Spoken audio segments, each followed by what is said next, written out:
The first time I realized my family had been using my name like a spare credit card, it wasn't in a courtroom. It wasn't even during a fight. It was on a random Thursday afternoon when my mailbox felt heavier than it should have. And I mean physically heavier. My name is Elowen Myers. I'm 38. I live in Bethlehem, Pennsylvania, in a narrow brick townhouse with squeaky steps and a hydrangea bush I keep meaning to trim. I'm a CPA. I like clean numbers, labeled folders, and quiet mornings with coffee before the world starts asking me for things. What I did not like, what I had never liked, if I'm honest, was how often my family treated my steadiness like a public utility, something you plug into, something that's just there. But let me take you back to that Thursday. Before I do, if you're here and you've ever been the responsible one in your family, the one who gets the late-night calls, the can you just favors, the soft guilt wrapped in, we know you'll understand, just type responsible in the comments. I read them. I really do. And if you want more stories like this, the kind where quiet women stop whispering and start choosing themselves, subscribe to her Untold Revenge. You're going to want to be here for this one. Okay, so Thursday. It was mid-March.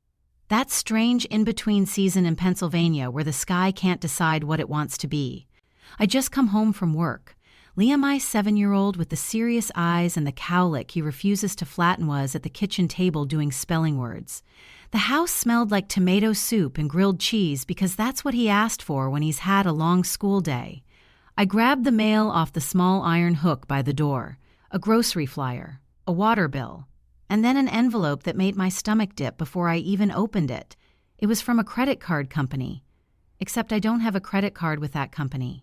I stood at the counter, soup simmering behind me, and opened it carefully. Inside was a statement, a balance of $6,482.17. Past due, 30 days, my name, my social security number, my address. I felt that familiar CPA instinct kick in. Process before panic. I flipped to the back pages. Charges. Gas stations and reading. A motel in Allentown. A children's clothing store I'd never stepped foot in. And then I saw it. An authorized user. Belle Marie Myers. I actually laughed. It came out sharp. Not amused. More like, oh, of course. Mom? Liam said, looking up from his worksheet. Why are you laughing like that? I'm not laughing, buddy, I said, folding the statement back into its envelope. I'm just...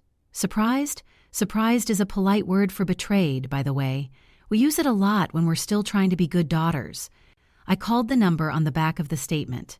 The woman on the line was kind, the way call center employees are trained to be when someone's voice is very steady in a way that sounds dangerous. Yes, Miss Mayers, she said. The account was opened in your name in August. In August, I had been at my parents' house in Quakertown every Sunday, bringing peach cobbler and letting my mother fuss over Liam's hair. In August, Belle had cried at the table about how hard single motherhood was. In August, my father had patted my hand and said, "You always were the smart one, Elowen.August. I did not open this account," I said calmly. There was a pause. Typing. Well, ma'am, we have an online application with your social security number, date of birth, and your mother's maiden name. I closed my eyes. My mother's maiden name. My mother, who still filled out my medical forms when I was a teenager because she said I'd forget something important. I need to report this as fraud, I said. There's a moment when you say a word like fraud about your own sister and it lands heavy in your throat. It doesn't feel dramatic. It feels like swallowing gravel. The representative explained the process. Affidavits, a police report, a freeze on my credit. Do you know the authorized user personally? She asked gently. Yes, I said. She's my sister. There was another pause. Longer. I'm sorry, she said quietly. So was I. That night, after Liam was in bed, I pulled my laptop onto the kitchen table and ran a full credit report. I had done them for clients 100 times. I knew where to look. There were 3 other accounts. 3. One for $2,100. One for $4,300. One smaller retail card for about $900. All opened within the last 9 months. All with Belle as an authorized user. All tied to my townhouse address. I sat there with my hands flat on the table. The refrigerator hummed. The clock ticked. I felt something inside me shift, not explode. Not shatter. shift, because this wasn't impulsive. This wasn't one bad night. This was systematic. And then, because I am who I am, I opened Excel. I created a sheet titled Exposure, account name, open date, balance, payment history, authorized user. It looked clinical, clean, organized. It felt like an autopsy. The next morning, I called my mother. She answered on the second ring. "Honey, I was just thinking about you." I leaned against the counter. "Mom, did you know Belle opened credit cards in my name?" Silence. Not confusion. Not shock. Silence. "Elowen," she said carefully, "it's not like that. It looks exactly like that. She was desperate," my mother rushed on. "Her ex stopped sending child support for 2 months. The kids needed winter coats. You know how cold it gets up there. As if Allentown were Siberia. She used my social security number. Well, yes, but. My voice stayed level. That was the scary part, even to me. "But you have good credit. It was temporary. She was going to pay it back. With what income, Mom? She's trying." I laughed again. "That sharp sound. Did you help her?" I asked. "I didn't fill anything out," she snapped. Defensive now. "Don't make me the villain." I thought about the mother's maiden name question. "You gave her information, daughter. So am I." That landed. I could hear it. "Elowen," she said softly, shifting tactics. "Why are you being so legal about this? It's family." There it was. The word that's supposed to erase consequences. Family. I pictured Liam upstairs, asleep in rocket ship pajamas. I pictured his little college savings account I'd been feeding $200 at a time, month after month. I pictured my mortgage, my CPA license, my name. "Mom," I said quietly, "she committed identity theft. She's your sister. She's also a grown adult." My mother sighed like I was exhausting her. "If you report this, it could ruin her." I let that sit between us. Then I said, "She already tried to ruin me." We hung up without saying I love you. That Sunday, there was still a family dinner. I debated not going. I really did. I stood in my bedroom with a sweater half on, staring at myself in the mirror, thinking, you could just not.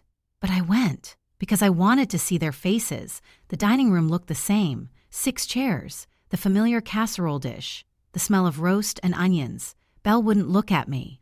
My father poured himself iced tea. "Elowen," he said briskly. "Heard you're upset." I sat down slowly. "That's one word for it." My mother jumped in. "We were going to talk about it calmly." "Great," I said. "Let's." Belle finally spoke. "I was going to tell you. When?" She blinked. "Soon. You've had 9 months." Her cheeks flushed. "I needed help. You needed to ask. I knew you'd say no." There it was. Honest, at least. "Yes," I said. "I would have." She stared at me like I'd confessed to something monstrous. "I have 2 kids," she cried. "You have one and a stable job and a house and that makes my identity communal property?" I asked. My father slammed his hand lightly on the table. "Enough. This is between sisters. No," I said. "It's between a felony and my financial future." My mother gasped. "Don't use that word. Why? It's accurate." The room felt smaller, thicker. Belle started crying. The messy kind. "You're going to send me to jail?" "I'm going to correct my credit," I said evenly. "What happens after that depends on the truth." My father leaned forward. "If you file a police report, don't expect us to back you up." I met his eyes. "I'm not asking you to." You could feel the temperature drop. On the drive home, Liam hummed in the back seat. I gripped the steering wheel and let myself feel it all. The grief, the anger, the weird clarity. That night, I filled out the fraud affidavits. The next morning, I walked into the police station. The officer at the desk was young, maybe 25. He took my statement carefully. "You understand," he said gently. "This could lead to charges." "Yes," I said. He looked at me for a long moment. "Family cases are the hardest." "I know." When I walked back to my car, I sat in the driver's seat and cried for exactly 3 minutes. I timed it. Then I wiped my face and went to work. The fallout was swift. My mother left 2 voicemails calling me heartless. My father sent a text. "You're tearing this family apart." Belle sent nothing. A week later, a detective called. They had interviewed her. She'd admitted to opening the accounts but claimed I'd given permission. I almost admired the boldness. "Do you have any written communication granting consent?" the detective asked. "No," I said. Because I didn't. He sighed softly. Okay, here's the part nobody tells you. Doing the right thing doesn't feel triumphant. It feels lonely. For a few weeks, my phone was quiet. No Sunday dinners, no casual check-ins, just silence. But something else was happening too.